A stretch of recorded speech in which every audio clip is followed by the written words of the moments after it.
नमस्कार दोस्तों। आइए आज कुछ current affair and static GK के प्रश्न को देखते हैं।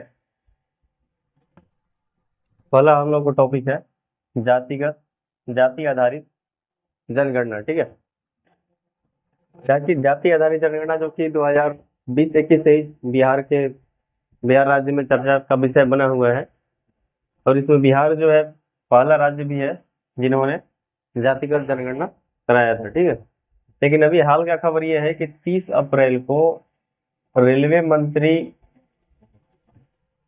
अश्विनी वैष्णव ने घोषणा किया कि केंद्र सरकार भी जाति आधारित जनगणना कराएगी। ठीक है, डेट याद रखेंगे, 30 अप्रैल अश्विनी वैष्णव के द्वारा घोषणा की गई।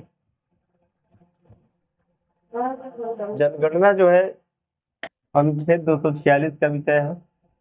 अनुच्छेद 246 में इसका जिक्र किया गया है और ये केंद्र का विषय है। राज्य सरकार इस पर कानून नियम या इसमें संशोधन कुछ नहीं कर सकता। केंद्र ही इस पे विषय केंद्र का विषय है, केंद्र ही इस पे कानून बना सकता है। ठीक है, तो नियम ये है कि हर 10 साल का होना चाहिए, ऐसा कोई फिक्स नहीं है, ज्यादा में भी हो सकता है, जैसे 2011 में हुआ था और 2011 के बाद अभी 2021-22 अभी तक नहीं हुआ है। ठीक है, लेकिन 10 साल पे हो जाना चाहिए ऐसा बताया गया। जनगणना की शुरुआत सबसे पहले 1881 में हुई थी, अंग्रेज के समय 1881 में। ठीक है, जाति आधारित जनगणना कराने वाला पहला राज्य जो है बिहार है।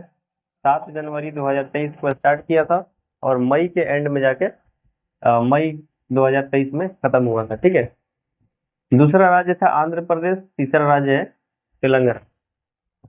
आगे देखते हैं, अंतर्राष्ट्रीय मजदूर दिवस बहुत ही इंपॉर्टेंट दिवस है, आप सबको पता होगा, 1 मई को मनाया जाता है।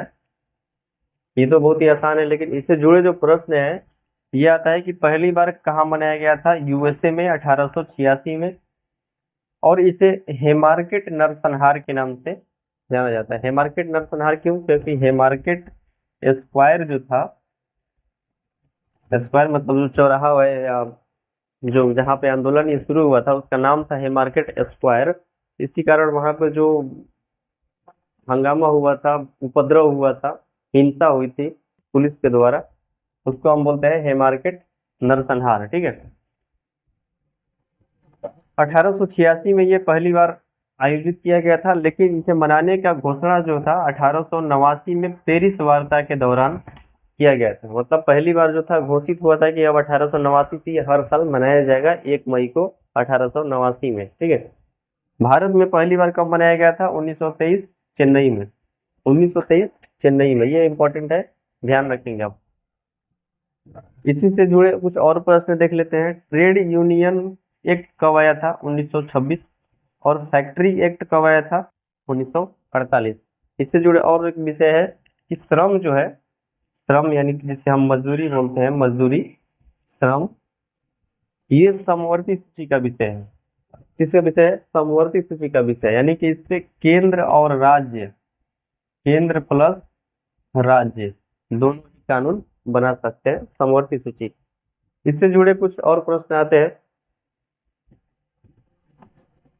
जब श्रम होगा, फैक्ट्री में लोग काम करेंगे तो उनके प्रति क्या है, उनमें एक समानता होनी चाहिए, एक समान सबको किसी नियम के अनुसार चलना चाहिए। तो संविधान में आप कहीं भी हो, नागरिक किसी भी पद पे हो, समानता दिखाने के लिए या उसको एक समान अधिकार दिलाने के लिए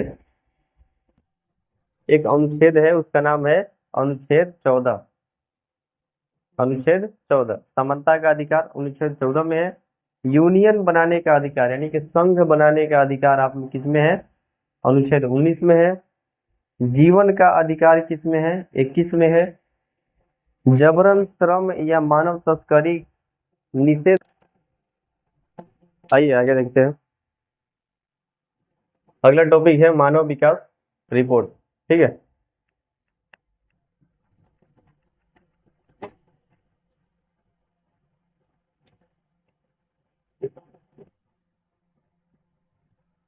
ह्यूमन डेवलपमेंट रिपोर्ट किसके द्वारा पेश किया जाता है? UNDP, United Nation Development Program, विकास कार्यक्रम, संयुक्त राष्ट्र विकास कार्यक्रम के द्वारा पेश किया जाता है। भारत का ये 2023 का रिपोर्ट है, 93 देशों में 130वां रिपोर्ट, 130वां रैंक, ठीक है। 2022 में क्या था, 133वां था, ठीक है। ये 2022 का है। इसमें ज्यादा कुछ नहीं होता है, भारत का होता है, भारत के 1 साल का पहले का ले लीजिए, कौन पेश करता है, UNDP, और पहले पे कौन है, आइसलैंड, दूसरे पे कौन है, नॉर्वे, और तीसरे पे कौन है, स्विट्जरलैंड।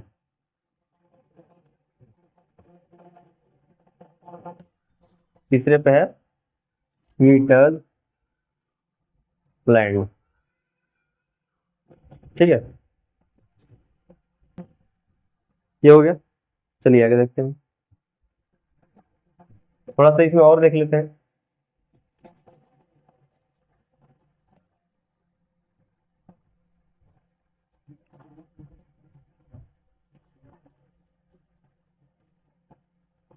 बांग्लादेश का 130 है, भारत के बराबर।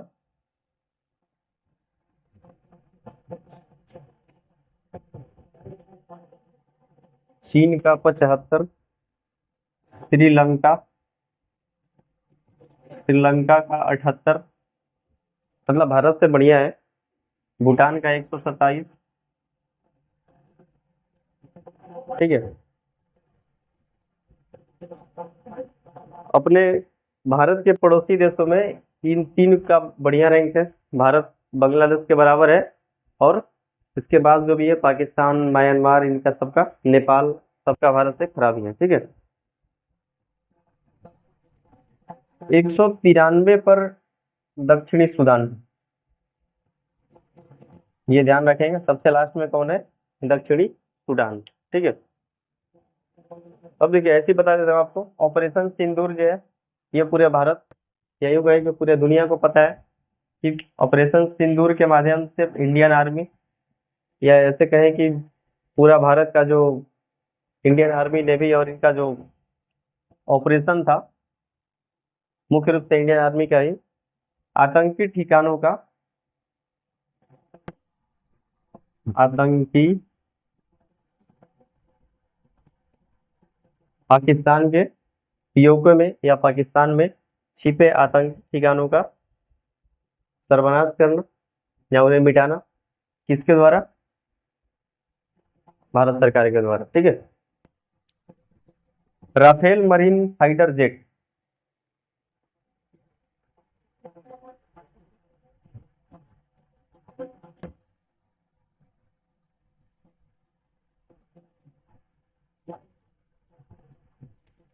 जैसा आपको पता है कि राफेल जो है भारत किससे ले रहा है, फ्रांस से लिया। तो अभी 2019 या 20 में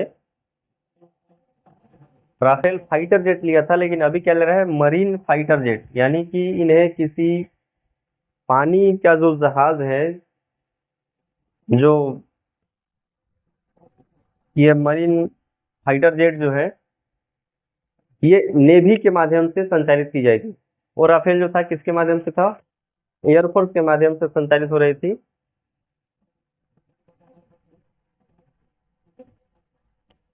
और ये मरीन फाइटर जेट जो है,